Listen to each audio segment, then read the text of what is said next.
प्यारे बच्चों, नैतिक शिक्षा की इस कक्षा में आप सबका स्वागत है।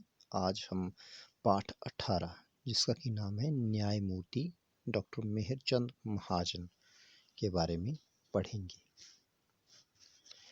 भारत के राष्ट्रपति डॉक्टर जाकिर हुसैन ने जस्टिस महाजन के संबंध में ये शब्द कहे थे। तो जो मेहरचंद महाजन जी थे, इनके व्यक्तित्व के बारे में किस चीज़ से पता चलता है? इनके व्यक्तित्व के बारे में तत्कालीन राष्ट्रपति डॉक्टर जाकिर हुसैन के इन शब्दों से ही पता चल जाता है कि कितने प्रसिद्ध थे। अनेक महत्वपूर्ण कमीशनों के सदस्य के रूप में, अनेक शिक्षण संस्थाओं के संचालक, उच्च न्यायालय के न्यायाधीश तथा उच्चतम न्यायालय के मुख्य न्यायाधीश के रूप में जस्टिस महाजन ने अपना उत्तरदायित्व शानदार ढंग से निष्ठापूर्वक निभाया। वे उच्च कोटि के न्यायविद माने न्याय को जानने वाले और भारत माता के सच्चे समर्पित पुत्र थे। ये तत्कालीन राष्ट्रपति डॉक्टर जाकिर हुसैन ने कहे थे जस्टिस महाजन के बारे में, मेहरचंद महाजन के बारे में। इसको आपने अंडरलाइन करना है, या आगे आपसे प्रश्न में पूछा जाएगा, वहाँ आपने इसका उत्तर लिखना है। इनके जन्म के समय ही ज्योतिषियों ने बालक को अशुभ घोषित कर दिया गया था। परिणामतः इन्हें 12 वर्ष तक घर से अलग, माता पिता से दूर रखा गया। तो आप इसको भी अंडरलाइन कर देंगे। आगे आपसे पूछा जाएगा कि इन्हें माँ बाप से दूर क्यों रहना पड़ा था 12 वर्ष तक। इनका जन्म 23 दिसंबर सन 1889 को हिमाचल प्रदेश के जिला कांगड़ा के गांव नगरोटा, टिक्का नरोटा में हुआ था। इसको भी अंडरलाइन करिए। पूछा जाएगा आपसे कि इनका जन्म कब कहाँ हुआ था, इत्यादि इत्यादि। इनके पिता का नाम अंडरलाइन करेंगे, बृजलाल था, जो गांव के एक सज्जन और संपन्न महाजन थे। उनका फलित ज्योतिष में अटूट विश्वास था। अतः जब बालक का जन्म हुआ तो ज्योतिषियों को बुलाकर उनका भाग्य जानने का यत्न माने प्रयत्न कोशिश की गई, परंतु ज्योतिषियों ने बालक को अशुभ घोषित कर दिया। इससे दुखी होकर श्री बृजलाल ने, उनके पिताजी ने, इस बालक को एक राजपूतानी आया जिसका कि नाम था रंगटू, उसे दे दिया, सौंप दिया। इसी माता रंगटू ने अपने बालक के साथ साथ मेहरचंद को भी अपना दूध पिला पिलाकर बड़ा किया। ऐसा भी हो सकता था कि यह बालक अनाम रहकर अपना जीवन बिता देता, परंतु इस बालक के माध्यम से महान कार्य संपन्न होने थे। तो इनकी धाई माँ का नाम क्या था? रंगटू था। तो क्यों दे दिया गया था धाई माँ को? उसका कारण आप यहाँ पे देख रहे हैं। कारण था कि उनके पिताजी का ज्योतिष में बहुत ही अटूट विश्वास था, और जब ज्योतिषियों ने बालक को अशुभ घोषित कर दिया तो इनके पिताजी ने उसे किसी और को सौंप दिया। जब 12 वर्ष का गृह त्याग पूरा करके मेहरचंद घर लौटे, उन्होंने 1910 में बीए और 1912 में एलएलबी की परीक्षा पास की और लाहौर तथा गुरदासपुर में वकालत की। जब अखंड भारत था, ये उस समय की बात है। 26 जनवरी 1950 को वे फेडरल कोर्ट के जज बने। इसको भी आप अंडरलाइन कर लेंगे साथ साथ में, 26 जनवरी 1950 को। जब हमारा संविधान बन रहा था और भारत के सर्वोच्च न्यायालय की स्थापना हुई, तो वे उसके न्यायाधीश नियुक्त किए गए। देखिए कितनी बड़ी बात है कि संविधान जब बन रहा था उस वक्त, जब भारत का सर्वोच्च न्यायालय बना, तो सर्वोच्च न्यायालय के जो न्यायाधीश थे वो डॉक्टर मेहरचंद महाजन थे।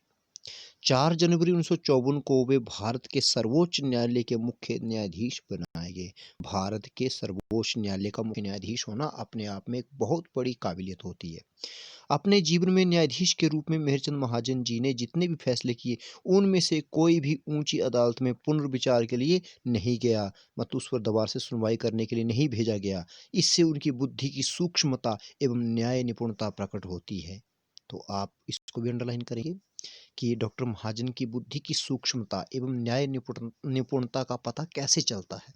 तो इसको आप लिखेंगे, नोट करेंगे। न्यायालय की सेवा से निवृत्त हो जाने पर, इसको आप अंडरलाइन कर लेंगे यहाँ से, ये जो है न्यायालय की सेवा से निवृत्त हो जाने पर वे डीएवी प्रबंध करती समिति के प्रधान बने। यद्यपि सेवानिवृत्ति के पश्चात उन्हें राज्यपाल या राजदूत बनने की पेशकश की गई थी। माने उन्हें राज्य का राज्यपाल या राजदूत बनाने के लिए सिफारिश भी की गई थी आगे कि आपको राजदूत बनाया जाएगा, किंतु उन्होंने इसे अस्वीकार कर दिया। अब महाजन साहब का प्रेम आर्य समाज, डीएवी और कृषि पर विशेष रूप से प्रकट हुआ। वे आर्य समाज के सत्संगों, कथाओं तथा उत्सवों में नियम पूर्वक उत्साह से भाग लिया करते थे। यहाँ तक ठीक है। शिक्षा शास्त्री के रूप में वे उन दूरदर्शी एवं कर्मठ महापुरुषों में से थे जिन्होंने देश विभाजन के बाद शरणार्थी बने हुए पंजाब विश्वविद्यालय को पहले सोलन में और उसके बाद चंडीगढ़ में पुनर्वास प्रदान किया। पुनर्वास माने पुनः स्थापित करना। 1967 की 12 दिसंबर की रात उनका चंडीगढ़ में देहावसान हो गया। नोट कर लेंगे। देहावसान का अर्थ होता है मृत्यु होना। यहाँ वे पंजाब विश्वविद्यालय की एक बैठक में उपस्थित हुए थे। 1948 में इसी विश्वविद्यालय ने सरदार पटेल के साथ उन्हें LL.D की उपाधि से सम्मानित किया था और वे मेहरचंद महाजन से डॉक्टर मेहरचंद महाजन हो गए थे। कश्मीर के प्रसंग में यह जानना जरूरी कि 18 सितंबर 1947 को कश्मीर के महाराजा हरि सिंह ने इन्हें अपना प्रधानमंत्री नियुक्त किया। प्रधानमंत्री के कार्यकाल में इन्होंने कश्मीर को भारत से जोड़े रखने के लिए अनेक महत्वपूर्ण कार्य किए। इसको नोट करेंगे कौन कौन से कार्य थे वो। भारत और कश्मीर को जोड़ने वाली सड़कों का निर्माण कराया उन्होंने, और कश्मीर में रेडियो स्टेशन की स्थापना कराई। ठीक है, इसको इनको भी नोट करेंगे आप, साथ साथ में आगे पूछा जाएगा आपसे प्रश्न कि क्या क्या किया उन्होंने। महाजन जी की प्रेरणा से ही तत्कालीन महाराज ने कश्मीर में डीएवी संस्थाओं की स्थापना के लिए विशाल भूमि दान दी और वहां पर अनेक डीएवी शिक्षण संस्थाओं की स्थापना की। तो ये इनके कार्य थे कश्मीर को भारत से जोड़े रखने के लिए तत्कालीन उस समय में। अब तो कश्मीर जो भारत का अभिन्न अंग है, भारत का जो है अभिन्न हिस्सा है।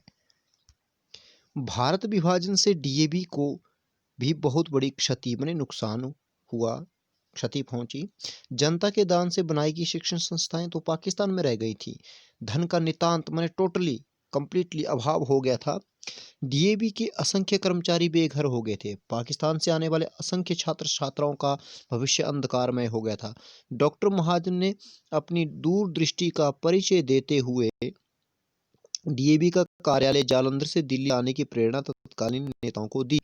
यदि भारत विभाजन के समय डॉक्टर महाजन ने डीएवी का मार्गदर्शन ना किया होता तो नामालूम आज डीएवी का स्वरूप क्या होता। ठीक है, अगर डॉक्टर महाजन भारत विभाजन के समय डीएवी का मार्गदर्शन नहीं करते तो ना जाने आज इसका स्वरूप क्या होता। कोई व्यक्ति कितना भी महान व गुण संपन्न क्यों ना हो, उसका जीवन तो सीमित होता है। संसार के इस कटु सत्य से महाजन जी भी अछूते नहीं रहे और उन्होंने सन 1967 में अपने नश्वर शरीर का त्याग कर दिया। यह प्रसन्नता का विषय है कि डीएवी कॉलेज मैनेजिंग कमेटी ने उनकी सेवाओं को चिरस्थायी बनाए रखने के लिए उनके जन्म स्थान कांगड़ा में उनकी स्मृति में उनके नाम पर कॉलेज का नामकरण किया है। इसी प्रकार चंडीगढ़ में भी लड़कियों के लिए डीएवी कॉलेज को उनके नाम पर समर्पित किया गया है। निश्चय ही डॉक्टर महाजन का नाम इस देश के इतिहास में स्वर्ण अक्षरों में अंकित रहेगा और डीएवी आंदोलन में उनकी अमरता का संदेश सदैव गूंजता रहेगा। इस प्रकार अंततः हम इस निचोड़ पर पहुंचते हैं। निष्कर्ष का अर्थ होता है निचोड़। पहुंचते हैं कि ज्योतिषियों की भविष्यवाणी झूठी सिद्ध होने से फलित ज्योतिष झूठा है।